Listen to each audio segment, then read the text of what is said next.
tardes. Primero, agradezco al ministro de Defensa, a los miembros de las fuerzas militares y de policía que hoy hacen presencia para este debate de control político, y me sumo a la queja de esta comisión por la ausencia del ministro de Ambiente, que hoy debía responder un cuestionario sobre un tema muy importante para la patria, y es cómo el actuar de las organizaciones terroristas tiene una grave afectación medioambiental para los colombianos. Agradezco la presencia, pero también hago un llamado para próximos debates, porque de acuerdo al artículo 243 de la Ley Quinta, mínimo 48 horas antes deben llegar las respuestas, y la respuesta del Ministerio de Defensa consta aquí que llegó ayer y a nosotros nos las hicieron llegar el día de hoy. Solo unos minutos, un tiempo antes de este debate. Hay varias cosas que quisiera señalar en este momento. La primera es que aquí se hizo un análisis sobre el tema de las cifras de seguridad. Bien lo señalaba el presidente de esta comisión, el doctor Chamorro, el tema de seguridad, para los que hemos estudiado el tema, es un tema de realidad y de percepción. No solo basta bajar los índices de inseguridad, sino que la ciudadanía se sienta más segura. Y la realidad de hoy en Colombia es que ni los índices ni la percepción ha mejorado.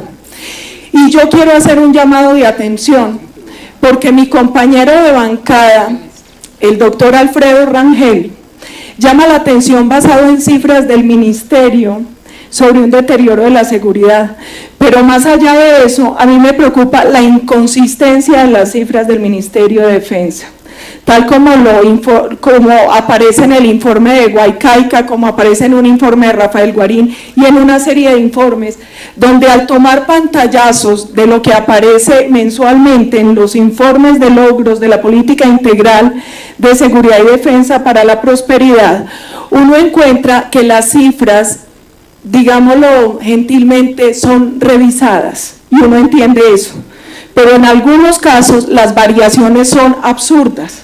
Por ejemplo, en el caso de cifras de homicidio, de hurto a comercio, cuando uno compara lo que aparece en enero de 2014 y en noviembre de 2013, la cifra de homicidio de 2012 en enero de 2014 era 16.440. En cambio, esa misma cifra, según el reporte que había en noviembre de 2013, 2 meses antes, era de 15.038. La diferencia es muy alta. Y cuando se compara la cifra que existía 2 meses antes, entonces la variación ya no es que haya disminuido el homicidio 7,34, sino que aumentó el 1,3. Y lo mismo pasa con el hurto a comercio. Cuando se analiza el hurto a comercio, las cifras que había en enero de 2012 habla de 21.530 y la otra habla de 14.316. Tengo que reconocer que cuando se comparan las cifras del ministerio en enero de 2014, en noviembre de 2013, la variación de la misma cifra se presenta casi en todos los delitos, salvo en el caso de secuestro, que en ese caso sí puede suceder que en una revisión, que yo también sé que se hacía porque yo también hice parte del gobierno de Álvaro Uribe, pues sí se puede presentar algún tipo de variación. Cuando analizamos las cifras de 2013 y 2012, en otro periodo, porque hicimos varios muestreos, hicimos este muestreo y aquí están todas las cifras, hay unas variaciones que difícilmente se podrían explicar. Entonces yo sí pido de manera muy respetuosa que se verifique este tema, porque uno, para poder tomar decisiones sobre política de seguridad, debe partir de un diagnóstico que tiene que ver con conocer perfectamente la realidad de qué es lo que está sucediendo en temas de seguridad y violencia en el país. Otro tema que quiero tocar y que tocaban mis compañeros ahora es el asunto de haber tomado la decisión política de negociar en medio de las hostilidades. ¿Qué preocupación tengo yo? La misma que tienen varios compañeros de esta comisión, y es qué difícil hacer que los colombianos crean en un proceso cuando las FARC habla de paz y posa de político en La Habana y aquí sigue cometiendo acciones terroristas. En un recuento que nosotros nos tomamos la molestia de hacer día a día, A partir del 14 de septiembre, cuando públicamente de 2012 se inició este proceso de paz, que ya va a ajustar 2 años, de acuerdo a lo que aparece en medios, porque no chuzamos a nadie, no hackeamos a nadie, esto es lo que aparece en los reportes de prensa, las FARC lleva 292 civiles heridos, 96 muertos, 653 miembros de nuestra fuerza pública heridos y 611 perdón que quiero verificar la sumatoria, 611 muertos en estos 2 años del tal proceso de paz. Otra cosa que quisiéramos señalar es que tal como aparece en la citación, hay una preocupación básica y es no solo lo que está pasando, que es muy grave, con la vida de tantos colombianos civiles y de los soldados y policías, porque en un Estado social de derecho es igual de grave la muerte de un civil que la de un soldado y un policía, como también las graves repercusiones económicas. Ahora lo señalaba el senador Mauricio Liscano. En lo que va de este año, según Francisco Lloreda, que era asesor de seguridad del gobierno de Juan Manuel Santos, se han presentado 97 ataques contra infraestructura petrolera que representan pérdidas y costos para el país de 1 billón de pesos y que implica que Colombia dejó de producir 5 millones de barriles, además de los graves daños ambientales que queríamos que nos explicara el ministro de Ambiente. Colfecar, por ejemplo, saca cifras de lo que le cuesta al país que en este año 52 vehículos de carga, buses y busetas hayan sido incinerados incinerados en las carreteras. Eso también tiene unas graves implicaciones. ¿Cuánto se demora el dueño de un camión para reponerlo? Y ahí se pierde no solo el empleo del conductor de ese camión, lo que deja de ganar el dueño del camión, sino toda la economía que se mueve alrededor de eso. Con todo respeto, nosotros hemos dicho que era importante el cese unilateral por parte de las FARC, porque creemos que eso generaría confianza de parte de los colombianos.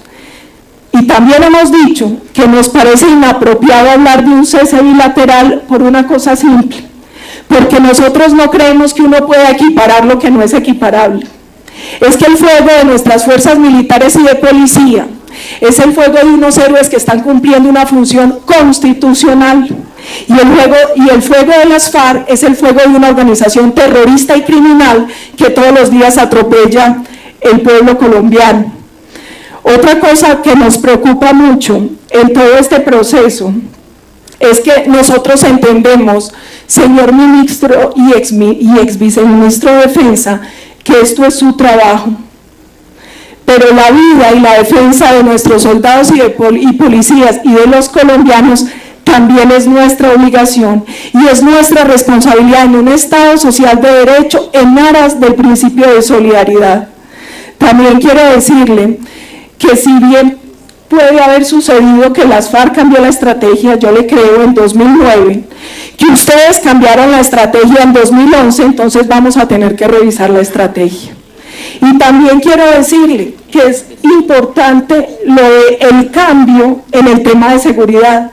Pasa algo similar con la escala de necesidades de Maslow, y es que a medida que uno va supliendo una necesidad, pues salen otras. Lo mismo pasa en seguridad. Puede que antes a la gente le preocupara más el permanente atentado terrorista y que hoy le preocupe el robo de un celular, pero sigue siendo un tema de seguridad que compete al Estado. Y en eso también quiero ser clara, porque estamos hablando, es que ya como actos terroristas se contabilizan las pequeñas cargas explosivas, pero es que además de eso ellos siguen volando torres de energía, siguen volando los oleoductos y siguen provocando actos de terrorismo. Y a nosotros eso nos preocupa, y nos preocupa como a usted, las piernas de nuestro cabo, y nos preocupa como usted, Isabela, la hija del patrullero de la policía. Tenga la certeza que nos preocupa y nos duele, y por eso tampoco estamos de acuerdo con que los lleven a La Habana a sentarse como si fueran iguales, porque no lo son.